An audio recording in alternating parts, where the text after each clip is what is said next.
Healthy morning friends. आज एक ऐसी डिवाइस के बारे में बात करेंगे जो प्रिवेंटिव और क्यूरेटिव एस्पेक्ट के लिए बहुत इंपॉर्टेंट है। क्या है ये डिवाइस, इसके बारे में विस्तार से आपको बताता हूँ। इस डिवाइस को इन्वेंट किया है रशियन साइंटिस्ट डॉक्टर कॉन्स्टेंटिन कोरोटोकोव ने, जो कि सेंट पीटर्सबर्ग यूनिवर्सिटी में फिजिक्स के professor to help people in their well-being. It is very important in everyday life, in everyday activity. The man behind the science and technology is Dr. Konstantin Korotkov from St. Petersburg, Russia. Dr. Korotkov has an impressive resume, publishing over 200 peer-reviewed papers on the electrophotonics field and has led research on the subject for 40 years. He holds 7 patents and is an esteemed published author and lecturer internationally. We are talking about the notion of energy. So we can see energy redistribution on different organs and systems.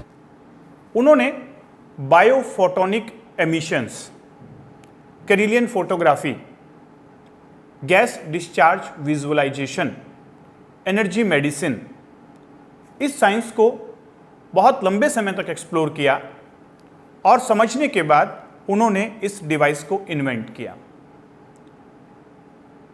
कैरिलियन photography आपने सुना ही होगा, जो कि living और non living things का electromagnetic field photograph की form में लेकर आपको दिखाता है। इस टेक्नोलॉजी को डॉक्टर कॉन्स्टेंटिन कोरोटोकोव ने स्टडी करने के पश्चात उसको एडवांस वर्जन, यानी कि ऑरा फोटोग्राफी का एक एडवांस वर्जन जो है GDV बायोवेल डिवाइस। कैसे काम करता है ये डिवाइस, इससे पहले हमें यह समझना होगा कि according to quantum physics we are 5 layers of energies. We are not single body, we are 5 layers of energies. These 5 layers are vibrating at different frequencies. The first layer, called as physical body, that is vibrating at a lower frequency and highest wavelength. That's why we are able to see and perceive this physical body with our eyes. But why we are not able to see rest of the 4 bodies, rest of the 4 energy layer? Because they are vibrating at a lower frequencies. They are vibrating at higher frequencies and lower wavelength. And with the help of our 5 senses, we are not able to perceive that frequencies and that wavelength. फिर कैसे इन्हें देखा जाए? इसी का solution है GDV बायोवेल।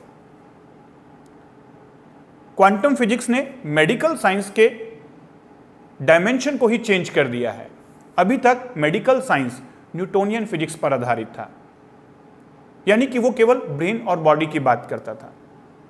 लेकिन इस ब्रेन और बॉडी में भी हम डॉक्टर्स ECG, EEG से जो डायग्नोसिस बनाते हैं वो कहीं ना कहीं बॉडी की एनर्जीज का ही होता है। ये एनर्जीज जो बॉडी की फॉर्म में है, सेलुलर वोल्टेज, ऑर्गन वोल्टेज, इसको हम कैलकुलेट करते हैं। लेकिन जहां बात आती है सटल एनर्जी की, जो हमें दिखाई नहीं देती, उसको मेडिकल साइंस नहीं मानता। बट क्वांटम फिजिक्स अब मेडिकल साइंस को देखने का एक नया नजरिया दे रहा है, मेडिकल साइंस के लिए एक नया फील्ड दे रहा है, जिसे हम कहते हैं एनर्जी मेडिसिन।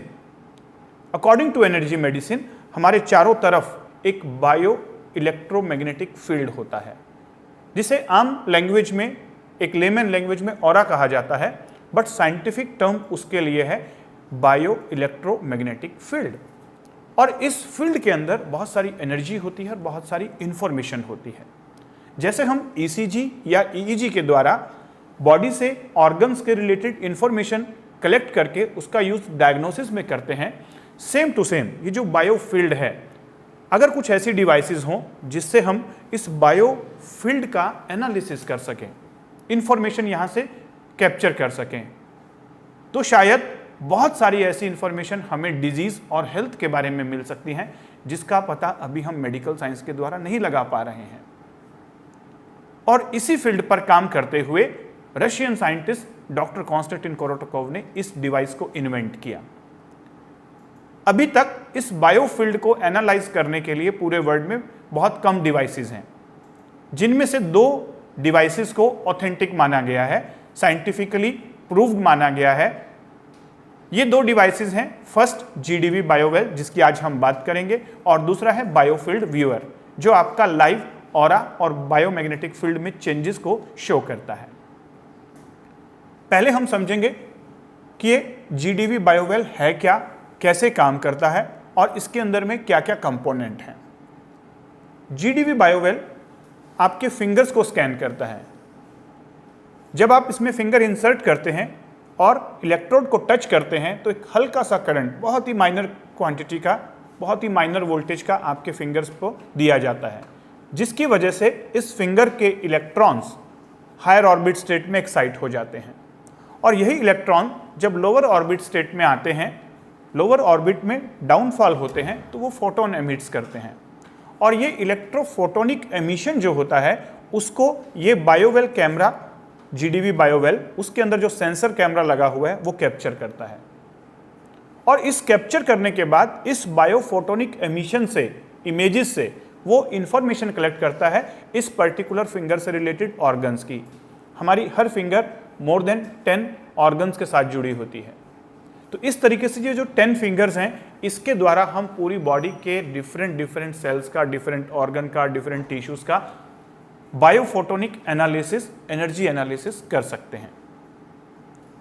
और अमेजिंग बात यह है, सरप्राइजिंग बात यह है कि ये सारे चेंजेस, एनर्जी चेंजेस जब आप एनालाइज करते हैं तो देखने को मिलता है कि जो पेशेंट के सिम्टम्स होते हैं, जो पेशेंट के फिजियोलॉजिकल और बायोकेमिकल चेंजेस होते हैं, एनाटॉमिकल चेंजेस होते हैं, ये दोनों चेंजेस आपस में कॉन्साइड करते हैं, सिमिलर होते हैं।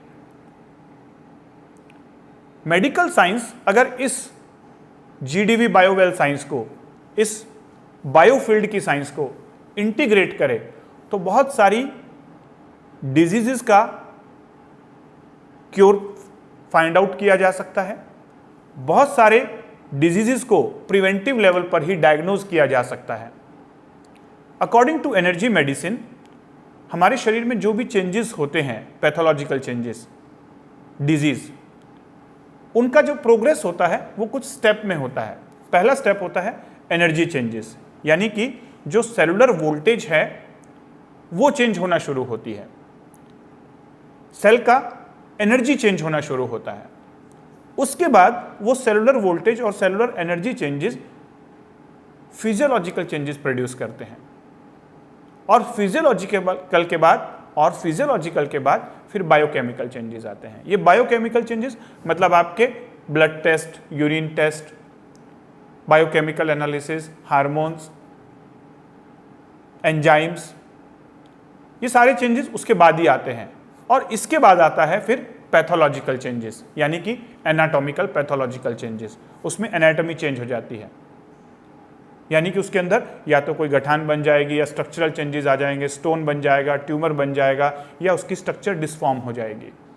यानी पहले एनर्जेटिक चेंजेस, फिर फिजियोलॉजिकल चेंजेस, फिर बायोकेमिकल चेंजेस, फिर एनाटॉमिकल चेंजेस। ये है total pathology. Medical science biochemical, physiological और एनाटॉमिकल चेंजेस को बहुत अच्छे से डायग्नोज कर लेता है। बहुत सारी मशीनें हैं, USG है, CT स्कैन है, MRI है, PET स्कैन है और बहुत सारे ब्लड टेस्ट, यूरिन टेस्ट और बहुत सारे बायोकेमिकल टेस्ट हमने इजाद कर लिए हैं। लेकिन ये जो एनर्जी चेंजेस हैं इसको डिटेक्ट करने के लिए मेडिकल साइंस के पास कोई डिवाइस नहीं है। कितना अच्छा हो कि हम अगर ये एनर्जी चेंजेस को पहले से ही डिटेक्ट कर लें और डिटेक्ट करने के बाद कुछ इंटरवेंशन भी कर सकें ताकि ये एनर्जी चेंजेस को वापस रिवर्स किया जा सके। और एक बार हमने सेलुलर वोल्टेज और सेलुलर वोल्टेज और एनर्जी चेंजेस को रिवर्स कर दिया तो ये जो डिजीज का प्रोग्रेशन है, बायोकेमिकल, फिजियोलॉजिकल, पैथोलॉजिकल, उसको रोका जा सकता है। यही है प्रिवेंटिव एस्पेक्ट। लेकिन यहां पर मेडिकल साइंस के पास कोई डिवाइसेस नहीं है। तो इस बात को जब मैंने समझा और समझने के बाद मैंने डिवाइसेस को डिस्कवर करना शुरू किया, एक्सप्लोर करना शुरू किया, तब मुझे पता चला GDV बायोवेल के बारे में। और ये GDV बायोवेल फिर हमने परचेज किया। परचेज करने के बाद इसे मैंने अपनी मेडिकल प्रैक्टिस में इंटीग्रेट किया, प्रिवेंटिव एस्पेक्ट को देखते हुए और क्यूरेटिव एस्पेक्ट को देखते हुए। प्रिवेंशन कैसे कि हम डिजीज को पहले से ही डायग्नोज कर लेते हैं एनर्जी लेवल पर, और क्यूरेटिव कैसे कि अगर डिजीज हो गई है, अब डिजीज को वापस रिवर्स करने के लिए, वापस नॉर्मल करने के लिए, क्योर करने के लिए हमको वापस उसके एनर्जी चेंजेस तक जाना होगा। मेडिकल साइंस सर्जरी या मेडिसिन के द्वारा या इंजेक्शंस के द्वारा जो पैथोलॉजिकल चेंजेस हैं उनको आगे बढ़ने से रोकता है, यानी कि डिजीज को कंट्रोल करता है। लेकिन वो करने के बाद डिजीज परमानेंट क्योर नहीं होती, फिनिश नहीं होती। अगर हमें उसे परमानेंटली क्योर करना है तो वहां पर उसके सेलुलर वोल्टेज तक जाना होगा, एनर्जी चेंजेस तक जाना होगा सेल के, और एनर्जी चेंजेस को वापस नॉर्मल करना होगा। तो यहां पर क्यूरेटिव एस्पेक्ट काम करता है। सपोज किसी व्यक्ति को कैंसर है और कैंसर रिमूव कर दिया गया, पैथोलॉजी रिमूव हो गई, एनाटॉमिकल टिश्यू रिमूव हो गया, उसको रेडियोथेरेपी, कीमोथेरेपी दे दिया गया, और अब रिमूव होने के बाद उस एरिया में दोबारा रिकरेंस होने के चांसेस होते हैं। आपने सुना ही होगा कि कैंसर रिकरेंस होता है। तो रिकरेंस को कैसे हम देख सकते हैं? इस डिवाइस के द्वारा हम क्या देखते हैं कि यहां पर एनर्जी चेंजेस अभी नॉर्मल हुए कि नहीं हुए, यानी कि जो भी हमने उसका इंटरवेंशन किया, सर्जरी या मेडिसिन या इंजेक्शंस, उसके बाद वहां की सेलुलर वोल्टेज क्या नॉर्मल आई?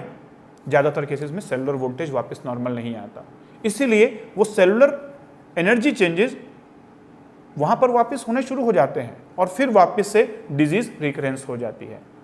तो अगर हमें इस रिकरेंस को प्रिवेंट करना है तो हमें कहां तक जाना होगा? उस सेल के वोल्टेज को वापस एनर्जी चेंजेस को रिवर्स करके नॉर्मल लाना होगा। इस तरीके से ये डिवाइस आपकी मदद करता है सेलुलर वोल्टेज को सर्जरी के बाद या मेडिसिन के बाद ये डिटेक्ट करने के लिए कि क्या एनर्जी लेवल चेंजेस नॉर्मल आ गए हैं, नहीं आए हैं।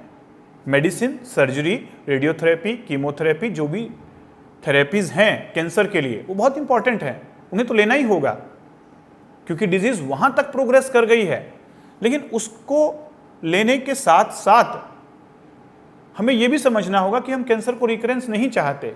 अगर रिकरेंस नहीं चाहते तो हमें सेलुलर वोल्टेज को वापस नॉर्मल लाना होगा। लेकिन अभी तक कोई डिवाइस ही नहीं है ना कि हम सेलुलर वोल्टेज को समझ सकें। इस डिवाइस की मदद से मैं सेलुलर वोल्टेज तक समझता हूं कि वहां की सेलुलर एनर्जी वोल्टेज नॉर्मल आया कि नहीं आया, और एक बार उसको नॉर्मल ला दिया गया तो रिकरेंस के चांसेस खत्म हो जाते हैं। और अगर इसको नॉर्मल तरीके से बोलूं, जैसे एक्सटर्नल इन्वायरमेंट होता है, एक इंटरनल इन्वायरमेंट होता है, that is called biological terrain, यानी कि सेल इंटरसेलुलर स्पेसिस के साथ, इंटरसेलुलर फ्लूइड के साथ एक अपना biological environment, internal biological environment maintain करती है। इसमें बहुत सारी चीजें होती हैं। सेल का मेम्ब्रेन पोटेंशियल होता है, सेल का पीएच होता है, सेल की स्ट्रक्चर होती है। यहीं पर होता है cellular energy also. Cellular energy, cellular voltage, ये भी बायोलॉजिकल टेरेन का ही पार्ट है। जब भी बायोलॉजिकल टेरेन के अंदर, बायोलॉजिकल इन्वायरमेंट, इंटरनल इन्वायरमेंट के अंदर प्रॉब्लम आती है, सबसे पहले सेलुलर वोल्टेज चेंज होती है। नेगेटिव पॉजिटिव जो मेम्ब्रेन के ऊपर पोटेंशियल्स हैं वो चेंज होते हैं, और वहां के बाद फिर सेल के इनसाइड वहां के जो एनर्जी चेंजेस हैं वो होने शुरू होते हैं। और उसके बाद फिर मैंने बताया जैसे कि वो enzymatic destructions, physiological disturbance, pathological disturbance, वो सारी आनी शुरू हो जाती है। तो आज एनर्जी मेडिसिन इस बात को एक्सप्लोर कर रहा है कि कैसे सेलुलर वोल्टेज को, एनर्जी चेंजेस को चेंज किया जा सकता है, और इसको मेडिकल साइंस के साथ इंटीग्रेट करके हम कितने अच्छे से डिजीज के प्रिवेंशन में और क्यूरेटिव पार्ट में रोल प्ले कर सकते हैं। तो ये डिवाइस मैं यूज कर रहा हूं प्रिवेंटिव और क्यूरेटिव एस्पेक्ट्स में, but with integration of medical therapies and medical science. क्योंकि मेडिकल साइंस डायग्नोसिस के लिए बहुत अच्छी साइंस है, बट वो डायग्नोसिस फिजियोलॉजी, बायोकेमिस्ट्री और पैथोलॉजिकल लेवल पे करता है, वो एनर्जी लेवल पे नहीं करता। If we want to diagnose disease prior to physiological, biochemical and pathological level, then we have to use this device. अब हम थोड़ा बात कर लेते हैं कि ये डिवाइस के अंदर में होता क्या है और कैसे कैसे ये डायग्नोज करता है।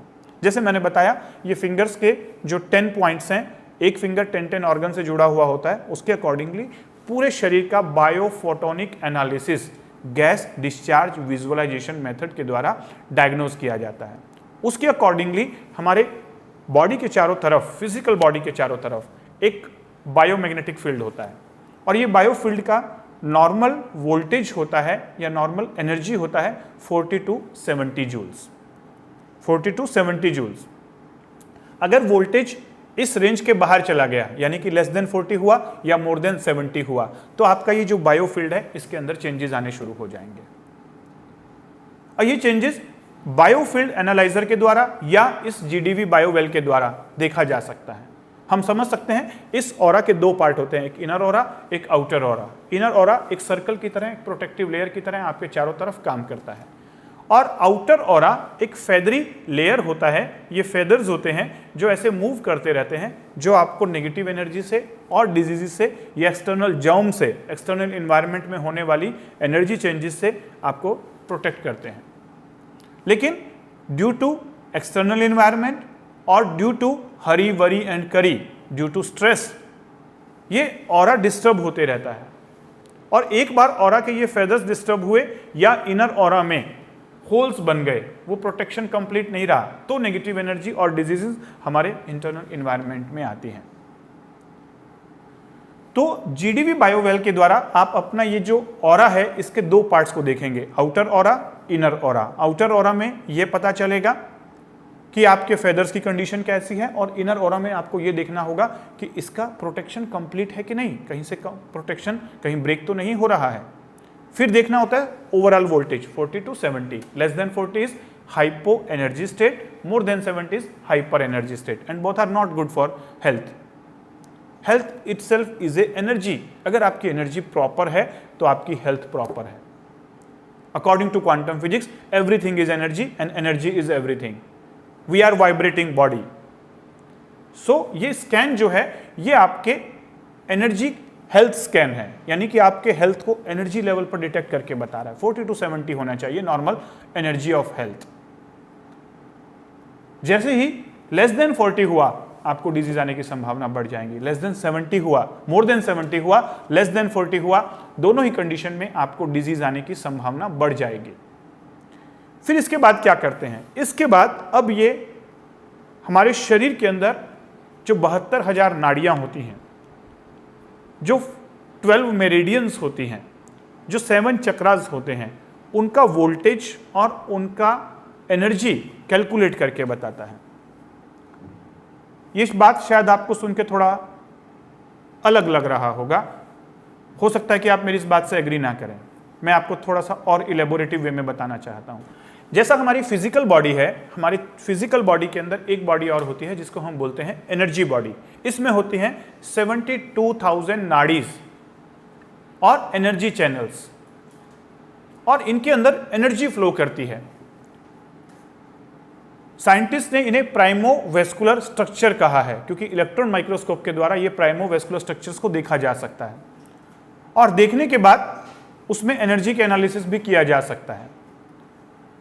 तो अगर इन नाड़ीज में, इन एनर्जी चैनल्स में, इन मेरिडियंस में कहीं पर वोल्टेज प्रॉब्लम कर रहा है, कहीं पे ब्लॉकेज आ गए हैं, तो जिस ऑर्गन को, जिस सेल को, जिस टिश्यू को ये नाड़ी सप्लाई करती हैं, वहां की सेलुलर वोल्टेज कम हो जाएगी या बायोकेमिकल से पहले एनर्जी चेंजेस आ जाएंगे।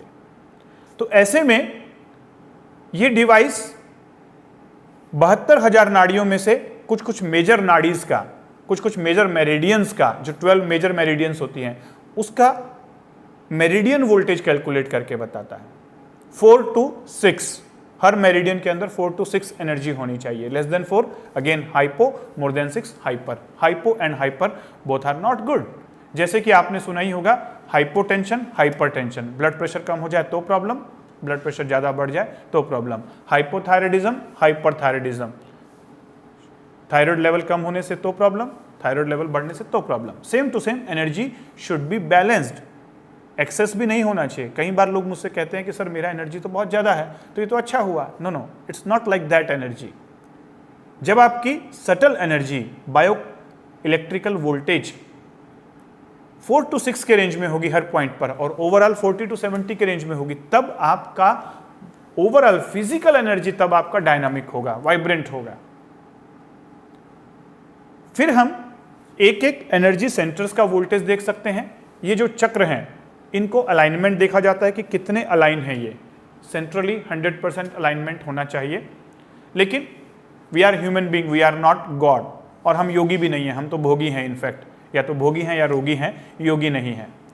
तो भोगी और रोगी होने के कारण बहुत कम लोगों के परफेक्ट 100% अलाइनमेंट आता है। हाँ, कुछ महापुरुष के, कुछ योगी लोगों के जब हमने स्कैन करके देखे तो उनका 99% तक अलाइनमेंट आता है, 98%, 99% डेफिनेटली, लेकिन हर किसी का नहीं आता। हाँ, कितना आना चाहिए? 2 स्टैंडर्ड डेविएशन।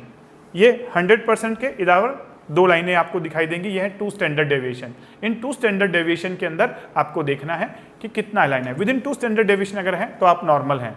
किसका अलाइनमेंट? ये चक्रों का अलाइनमेंट। लेकिन अगर 2 स्टैंडर्ड से बाहर गया तब आपको मेजर प्रॉब्लम आने की संभावना है। तो एक अलाइनमेंट देखना होता है इन एनर्जी सेंटर्स का, और दूसरा देखना होता है इनका बैलेंस। ईच पॉइंट का वोल्टेज 4 to 7 होना चाहिए, 4 to 6। ईच पॉइंट का वोल्टेज 4 to 6 होना चाहिए। तो ये दोनों एनालिसिस आपको इस मॉड्यूल में दिखाई देते हैं, जिसका नाम है ये चक्रास। ये चक्र दिखाई देंगे, इनका अलाइनमेंट दिखाई देगा और इनकी वोल्टेज पता चलेगी। यहां से आपको बहुत सारी इंफॉर्मेशन मिल जाती है, क्योंकि एक एक एनर्जी सेंटर डिफरेंट ग्लैंड्स को कंट्रोल करता है, डिफरेंट नर्वस टिश्यू को कंट्रोल करता है। ये जो एनर्जी सेंटर्स होते हैं, वी कॉल हिम चक्रास। ये जो चक्र होते हैं ये वहीं पर होते हैं जहां पर मेडिकल साइंस के अकॉर्डिंगली नर्वस प्लेक्सेस होते हैं, न्यूरॉन्स के गुच्छे होते हैं, नर्व्स के गुच्छे होते हैं। और ये वहीं पर होते हैं जहां पर ग्लैंड्स होती हैं। जैसे ये क्राउन चक्र पीनियल ग्लैंड से रिलेटेड, ये आज्ञा चक्र पिट्यूटरी ग्लैंड से और हाइपोथैलेमस से रिलेटेड, ये थायराइड ग्लैंड विशुद्धि चक्र से रिलेटेड, थ्रोट चक्र से रिलेटेड, थाइमस हार्ट चक्र से रिलेटेड, पेनक्रियास कौन से चक्र से? येलो चक्र, सोलर चक्र से रिलेटेड, स्वादिष्ठान सैक्रल प्लेक्सस, और किससे रिलेटेड? ओवरीज एंड टेस्टिस से रिलेटेड, रिप्रोडक्टिव ऑर्गन्स की ग्लैंड से रिलेटेड। और लास्ट पार्ट जो है मूलाधार चक्र, रूट चक्र, वो रिलेटेड है एड्रिनल ग्लैंड से। तो यानी कि जहां जहां ग्लैंड्स हैं, जहां जहां नर्वस टिश्यूज के प्लेक्सेस हैं, वहीं पर ये चक्र होते हैं। इसीलिए कहा जाता है कि ये जो चक्र हैं ये साइको न्यूरो इम्यूनो बैलेंस लेकर आते हैं। मेडिकल साइंस बताता है कि जब हमारा नर्वस, इम्यून और एंडोक्राइन सिस्टम तीनों बैलेंस्ड में रहेगा, तब हमारी बॉडी हेल्थ की मोड में रहेगी, वेलनेस की मोड में रहेगी। क्योंकि ये जो 3 मेजर सिस्टम है, नर्वस, इम्यून और एंडोक्राइन, ये तीनों हमारी हेल्थ के मेजर पिलर्स हैं। और फोर्थ होता है GIT, हमारा डाइजेस्टिव सिस्टम। अगर ये चारों सिस्टम को समझ लिया जाए, ये मेन पिलर हैं हेल्थ के, पूरा हेल्थ इनके ऊपर टिका हुआ होता है। और जब इनका बैलेंस गड़बड़ होता है तब बॉडी के अंदर डिजीज आती है। और ये सारे के सारे डिस्टर्ब होते हैं साइको से। साइकी मतलब माइंड। इसीलिए साइको न्यूरो इम्यूनोलॉजी जो मेडिकल साइंस की ही ब्रांच है, वही बताता है कि साइकी हमारी माइंड की emotion, disturbed emotion, stress, anger, negative emotion, disturbed emotions, ये हमारे नर्वस, इम्यून, एंडोक्राइन सिस्टम को और GIT को, चारों को डिस्टर्ब कर देती है। और उसकी वजह से फिर डिजीज प्रोसेस शुरू हो जाता है। हाँ, ये तो पता है मेडिकल साइंस ने, लेकिन ये नहीं बताया कि nervous system, immune system, endocrine system और GIT को ठीक कैसे किया जाए। बहुत आसान है ये चक्र, क्योंकि ये चक्र एक ऐसा चीज है जो इन तीनों सिस्टम का कनेक्टिंग पॉइंट है। ये मेडिकल साइंस में नहीं बताया गया, ये हमारी एंशिएंट वैदिक साइंस में बताया गया है। एक्सप्लोर करिए, देखिए, गूगल करके देखिए। बहुत सारी चीजें आप गूगल करते हैं ना, करिए इसको भी गूगल, बहुत सारी चीजें मिलेंगी। एंशिएंट वैदिक साइंस, उन लोगों को मालूम था ये चक्रों के विज्ञान को, इसीलिए उन्हें मालूम था कि इस नर्वस, इम्यून, एंडोक्राइन और GIT को कैसे कंट्रोल करें चक्रों के द्वारा। वो एक एक चीज के ऊपर कंट्रोल नहीं करते थे। आज मेडिकल साइंस बहुत ज्यादा इवॉल्व हो चुका है, बहुत सारे डॉक्टर्स हैं, हर चीज का डॉक्टर है। कैसे? हर ब्रांच का एक एक डॉक्टर है, super specialised, MBBS, MS, MCH, फिर फेलोशिप्स। मान लीजिए आपको गैस्ट्रिक प्रॉब्लम है, पेट से रिलेटेड प्रॉब्लम है, तो आप गैस्ट्रोएंट्रोलॉजी के पास जाएंगे, आप गैस्ट्रोएंट्रोलॉजिस्ट के पास जाएंगे। अगर आपको पेट की प्रॉब्लम है, पता है आपको, अगर पेट की भी प्रॉब्लम है, गैस्ट्रोएंट्रोलॉजिस्ट के पास भी गए, उसने देखा कि आपको लीवर की प्रॉब्लम है, तो वो आपको हेपेटोलॉजिस्ट के पास भेजेगा, क्योंकि हम सुपर स्पेशलाइज्ड हैं। लीवर के लिए एक डॉक्टर, किडनी के लिए एक डॉक्टर, पेनक्रियाज के लिए एक डॉक्टर, लंग्स के लिए एक डॉक्टर। कितने डॉक्टर्स के पास जाएं? जाना ही पड़ेगा जब डिजीज आएगी। लेकिन अगर हम इस बॉडी को as a whole, holistic way में समझें और ये चक्र विज्ञान को समझ लें, तो कितना अच्छा हो। इसीलिए तो एंशिएंट वैदिक टाइम में स्पेशलाइज्ड डॉक्टर नहीं होते थे, जनरलाइज्ड डॉक्टर होते थे। वो पूरे शरीर को समझते थे, पूरे पर्सन को समझते थे, एज ए होल समझते थे, होलिस्टिक, होलिज्म, पूरे बॉडी को समझना। हम कोई कार नहीं है कि छोटी छोटी मशीन पार्ट हैं, इसको निकाला, इसको ठीक कर दिया। हम एक पूरी बॉडी है, ह्यूमन बीइंग है, हम बीइंग, माइंड और सोल भी है हमारे अंदर। एक पार्ट डिस्टर्ब हुआ बीइंग का, सोल डिस्टर्ब हुई, माइंड डिस्टर्ब हुआ, एनर्जी डिस्टर्ब हुई, बॉडी और ब्रेन तो गया। फिर दिखाते रहे एक एक डॉक्टर्स के पास, वो तो करना ही पड़ेगा, मेडिकल साइंस का कोई ऑल्टरनेटिव नहीं है जब आपको डिजीज हो गई। हाँ, उससे पहले का ऑल्टरनेटिव है कि आपकी बॉडी में डिजीज आए ही ना, और अगर डिजीज आ गई है मेडिकल साइंस की भी मदद लें और इस साइंस की भी मदद लें, एनर्जी मेडिसिन की, क्योंकि आपको एनर्जी लेवल तक जाके चेंज करना होगा। इसीलिए मैं चक्रों को बहुत ज्यादा फेवर करता हूं और इसीलिए इन चीजों को अपनी लाइफ में भी इंप्लीमेंट करता हूं और अपने पेशेंट्स को भी बताता हूं। Psycho, neuro, immuno, endocrine balance can be bought by these 7 chakras. अगर ये 7 चक्र की एनर्जी 4 to 6 के बीच में, अलाइनमेंट 90 से 100 के बीच में है, तो आप हेल्दी हैं, आपकी हेल्थ एनर्जी बहुत अच्छी है। समझा आपने कितना इंपॉर्टेंट है ये चीजें? मेरिडियंस को आपने समझा, चक्रास को आपने समझा, नाड़ीज को आपने समझा। अगला पार्ट है, ये आपके स्ट्रेस लेवल को कैलकुलेट करके बताता है कितना स्ट्रेस है, आप एंग्जाइटी में है, ऑप्टिमम है, एंग्जाइटी है या स्ट्रेस है, स्ट्रेस भी माइल्ड, मॉडरेट और सीवियर। फिर ये बताता है आपकी ओवरऑल हेल्थ एनर्जी कितनी है। फिर ये बताता है बैलेंस कितना है राइट और लेफ्ट के बीच में। फिर ये बताता है पैरासिम्पैथेटिक और सिंपैथेटिक का बैलेंस, 2 सिस्टम है बॉडी के अंदर, दोनों में कितना बैलेंस है। इसके अलावा ये एक एक ऑर्गन के अंदर आपका एनर्जी बैलेंस बताता है, कहां कहां पर किस ऑर्गन में पैरासिम्पैथेटिक और सिंपैथेटिक बैलेंस नहीं है। जहां जहां पर सिंपैथेटिक ओवर एक्टिवेट होगा वहां वहां पर बॉडी डिजीज्ड हो जाएगी, वो ऑर्गन सिस्टम में डिजीज आने की संभावना है। इतना समझने के बाद अगला पार्ट आता है, इसमें एक एक ऑर्गन्स को, जो ऑर्गन सिस्टम है, पहले ये मेजर ऑर्गन सिस्टम जैसे cardiovascular, respiratory, nervous system, immune system, endocrine system, एक एक सिस्टम का ओवरऑल हेल्थ एनर्जी कैलकुलेट करके बताता है कितना है। सेम 4 to 6 होना चाहिए, लेस देन 4 है तो प्रॉब्लम है, मोर देन 6 है तो प्रॉब्लमेटिक है, उसको ठीक करने की जरूरत है। फिर उस ऑर्गन सिस्टम के अंदर जितने भी ऑर्गन्स हैं, मान लीजिए आप गैस्ट्रिक सिस्टम की बात करते हैं, डाइजेस्टिव सिस्टम की बात करते हैं, तो उसके अंदर लीवर की एनर्जी, पेनक्रियाज की एनर्जी, स्प्लीन की एनर्जी, एक एक ऑर्गन की भी एनर्जी बताता है।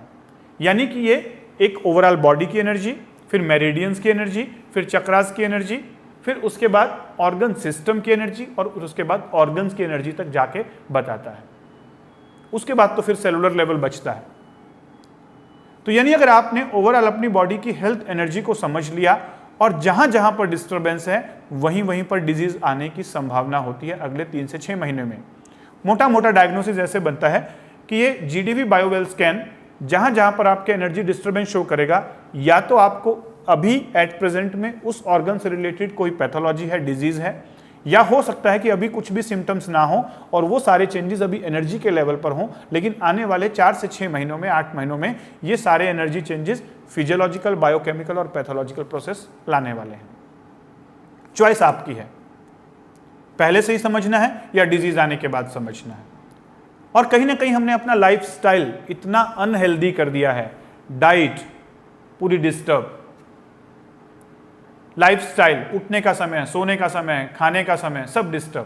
बॉडीज को कैसे अलाइन किया जाए, कैसे अपने हेल्थ ऑरा को, हेल्थ एनर्जी को बैलेंस किया जाए, उसके लिए सबसे पहले जरूरी है डायग्नोसिस कि मेरा हेल्थ एनर्जी का स्टेटस क्या है। और ये जीडीवी बायोवेल आपका डिफरेंट लेवल पर एनालिसिस करके आपकी हेल्थ एनर्जी का पूरा एक ब्यौरा आपको देता है, जो है एनर्जी ऑडिट। और ये एनर्जी ऑडिट पाने के बाद फिर आप अवेयर होते हैं कि कहां कहां पर काम करना है।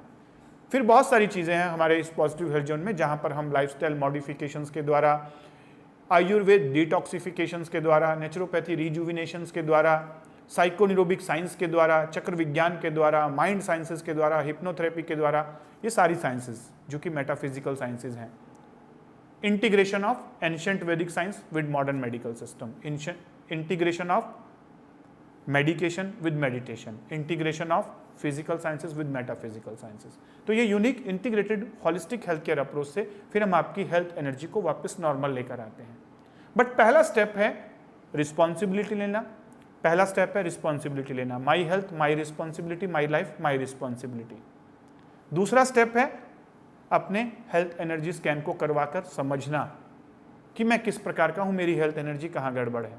और तीसरा पार्ट है फिर जब आपको समझ में आए ये सारी चीज़ें, उसके ऊपर इंटरवेंशन लेना, वो सारे बदलाव लाना जिससे आप हेल्दी रह सकते हैं। ये सारी चीज़ें मेरा पैशन है, इसीलिए मैं आपको बता रहा हूँ। एलोपैथिक डॉक्टर होने के बावजूद मैं पिल्स, इंजेक्शंस, सर्जरीज पर बहुत कम विश्वास करता हूँ। वो लास्ट ऑप्शन होने चाहिए। बेटर है आप अपने हेल्थ पर काम करें डिजीज की बजाय। डिजीज करोड़ों हैं, डायग्नोसिस करोड़ों हैं, पिल्स करोड़ों हैं, हेल्थ एक है।